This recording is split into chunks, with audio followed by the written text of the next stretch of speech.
Саламатсыздарбы, бүгүнкү жума Супер ТВда Сереп Чекит KG сайтынан алынган саат 15:00 карата учурдун актуалдуу маанилүү акыркы жаңылыктары менен тааныштырабыз. Өзгөндөгү 17 жаштагы кыздын зордукталганы азырынча тактала элек. Бул тууралуу Ош облустук ички иштер башкармалыгынан билдиришти.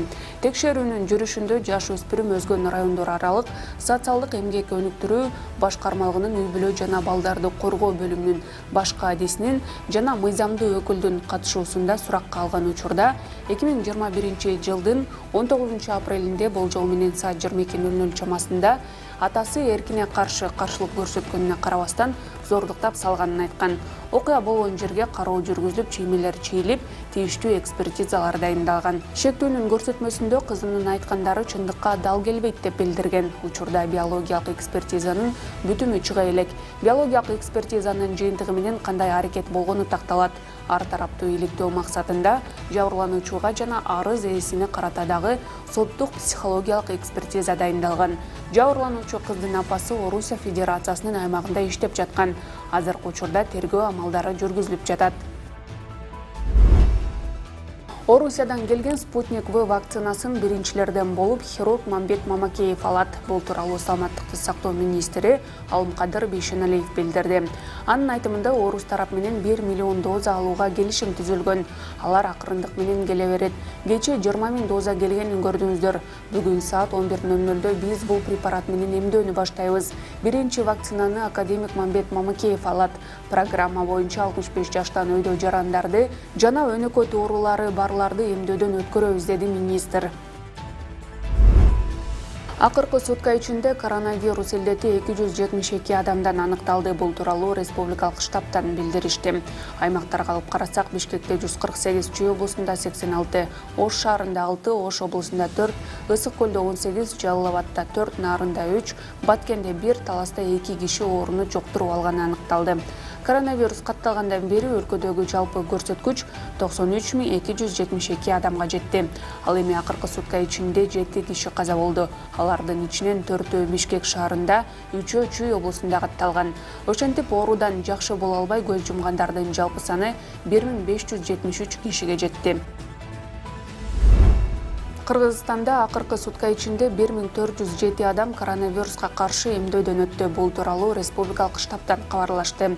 Маалыматка караганда, акыркы 24 саатта Бишкек шаарында 305 адам эмделди.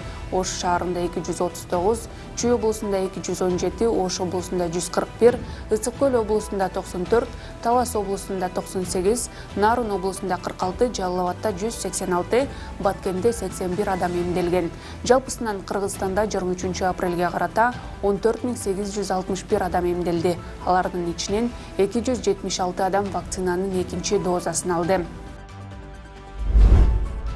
УКМК өлкө казынасына 5 миллиард сом өндүрүптүр. Бирок тилекке каршы УКМКнын башчысы Камчыбек Ташиев Кыргызстандын болжол менен 10 миллиард долларлык жерин Өзбекстанга берип салды.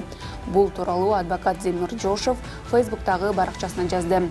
Мына 1 гектар жерде 100 сотук жер бар. Ал эми 100 гектарда 10 000 сотук жер бар. Бишкектин борборунда 1 сотук жер жок дегенде эле 10 000 доллар турат дейли. Чек арада 1 сотук жер 1 миллион доллар туруш керек. Ошондо 100 гектар жер 10 миллиард доллар турат. Чындыгында Кыргыздын чек арасындагы жер баасы болбош керек, сатылбашы дагы, берилбеши дагы керек деп жазды ал. Бишкек менен Чүйдө коронавирус жуктургандар көп катталып жаткандыктан кытайлык вакцинаны бардык каалоочуларга саюу чечими кабыл алынды. Бул тууралуу Сереп медиа маалымат агенттигине Саламаттыкты сактоо министри Алымкадыр Бейшеналиев билдирди. Синофармды каалаган киши келип алсын деп, Бишкектеги бейтапканалардын баарына пункттарды ачтык. Азыр мен номер 7 бейтапкананын жанынан өттүм. Ал жакта да эмдөө жүрүп жатат. Башка аймактарда деле каалагандар барып алса болот. Бирок Бишкек менен Чүй облусу кызыл зонага кирип жаткандыктан биринчи кезекте ушул аймактардын элин эмдеп алышыбыз керек болуп жатат, деди министр. Сереп медиа маалымат агенттиги бул боюнча шаардагы номер 2 бейтапканага кайрылганда маалыматты тастыкташты. Ооба, биздин бейтапканада каттоосу бар, эмдөөдөн өтүүнү каалаган бардык жарандарга вакцина сайып берип баштадык. Акысыз, дешти мекемеден. Бүгүн 23 апрелде премьер-министр Улукбек Марипов өлкөдөгү көйгөйлүү маселелердин бири болгон Орусияга болгон билет баасынын кымбат болуп жатышы боюнча үн катты. Ал учурда Орусияга чартердик каттамдардын билет баасы кымбат болуп жатканын айтып, аны кантип арзан алса болорун билдирди. Авиа билеттин баасы боюнча да маселе жаралып жатат.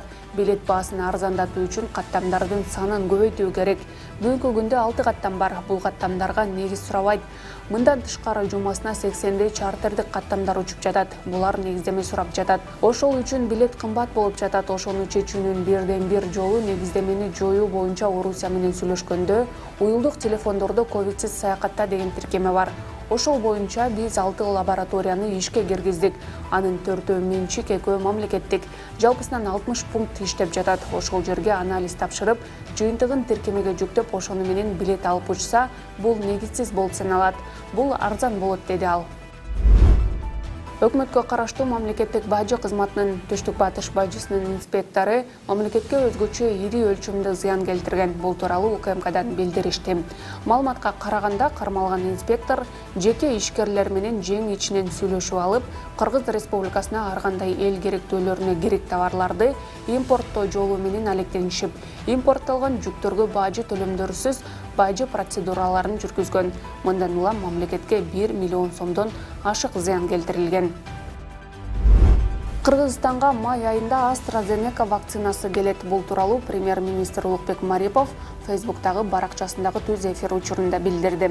Мына биздин дарыгерлер учурда Орусиядан келген Sinopharm вакцинасы менен эмдөө алып атышат. Биз шаарда эмдөө пункттарын ачтык, жарандар акысыз вакцина сайдырып кетсеңер болот. Андан тышкары Англиядан чыккан AstraZeneca вакцинасына керектүү материалдар өлкөгө келип түштү.